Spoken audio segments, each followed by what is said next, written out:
Vincent, I have absolutely no idea what your speech is about, so you're going to have to come up here and introduce yourself and tell us a little bit about what your speech is, because I should be knowing that as Toastmasters, but I don't.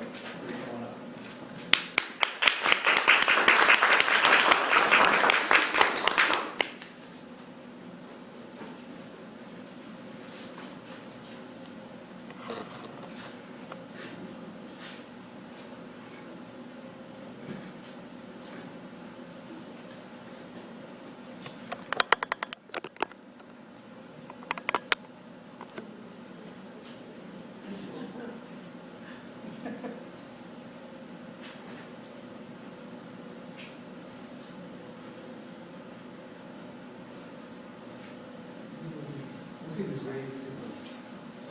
We can erase that part of beauty.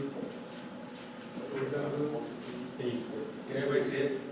Yes. Okay. you can erase that.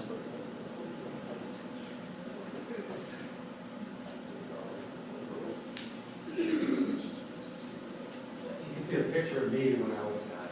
I thought it was a cool picture, but anyway. Today I'm going to talk to you about the fiscal cliff. I think everybody's heard about it in the news. It's kind of what's going on. You listen to the news every day.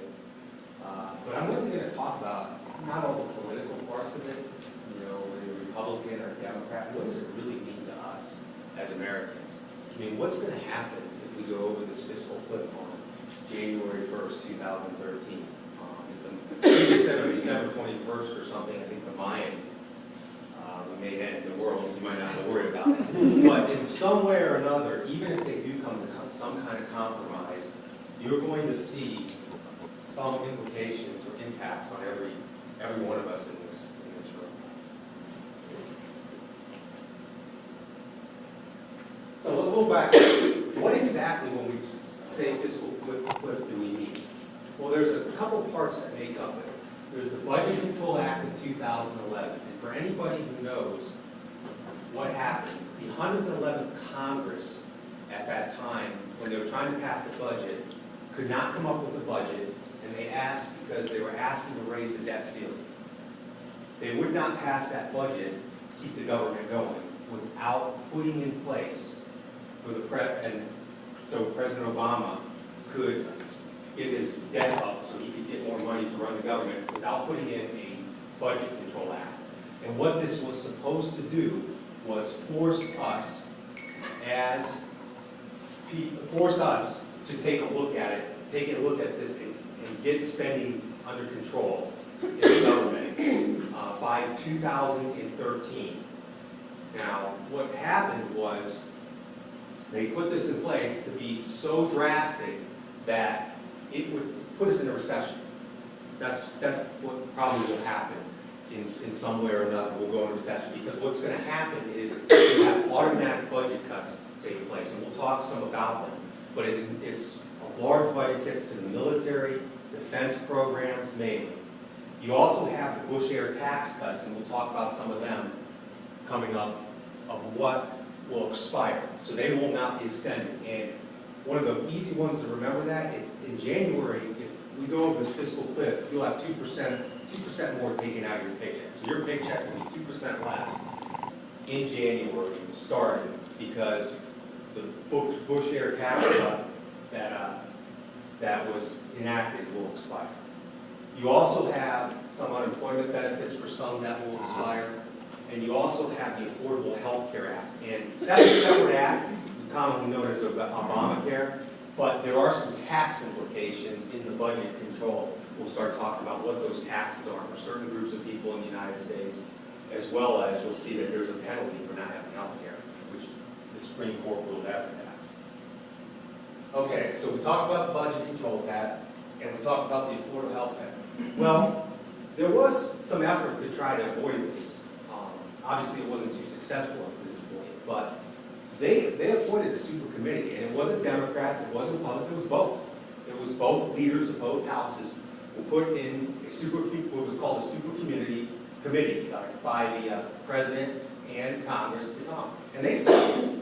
They actually solved it. They came up with some recommendations that said, this is how we'll get out of this problem. We recommend increasing the gas tax. So we're going to put a tax on gas. We're going to limit reduce tax breaks. We're also going to increase the Social Security retirement age. We'll raise that. And we'll have reductions in the cost of living expenses of federal programs. So we're going to reduce how much we expand each year on these federal programs. And we're going to have significant cuts to the Defense Department. Well, they took this back, and it was unanimously rejected by both parties. And that's where you get the famous words, we as a super committee of fiscal responsibility have worked long and hard, but we have failed to come to compromise. So that's where we are today, with about 3 weeks or 2 weeks before January 1st, when we will go over what is known as the Budget Control Act, which we commonly call the fiscal cliff. Okay, so how does this affect us? Really doesn't matter. Here's our income tax rates. You see before, and then you'll see 2012 after. So in general, if you look, most of us are probably going to go up 5% starting next year. That's pretty much what I'm going. You will have 5% more income tax, or your bracket will go up 5% if we go over 50, if a compromise is not reached. The only one I think is, the 8,500 and 17,000 is, I think they stay at 15%. So in general, you're looking at about a 5% tax increase next year.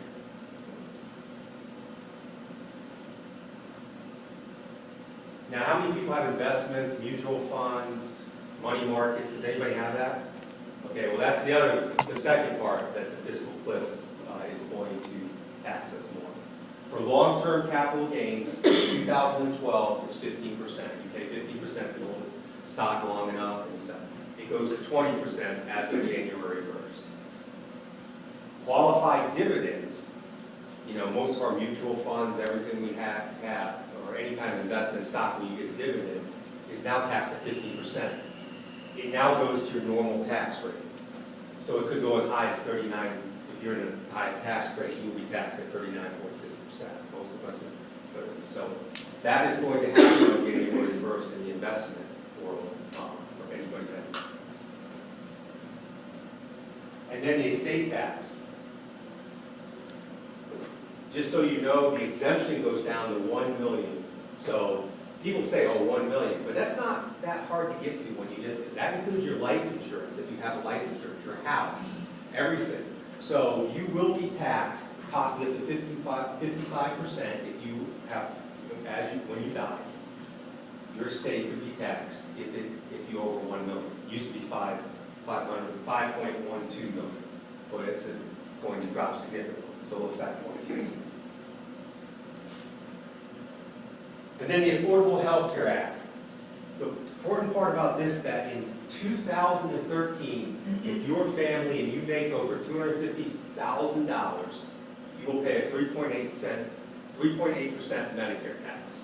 So anybody here who makes over $250,000 or a family will pay extra 3.8% tax, and that's to pay for the running rate. And you also see in 2014 you will pay a penalty if you do not have tax. You must have health care at that point. So, in summary, be realistic. Taxes are going up. Whether you have a compromise or not, you're going to pay more taxes in the future. Figure out how best to prepare for higher taxes. Also do planning. And the one thing I'll leave you with this, even if we go over the fiscal cliff, it might not be a bad thing. We'll come out of it, or America will come out of it, but it might solve what our politicians, people we elected, couldn't solve. Thank you, Mr. President.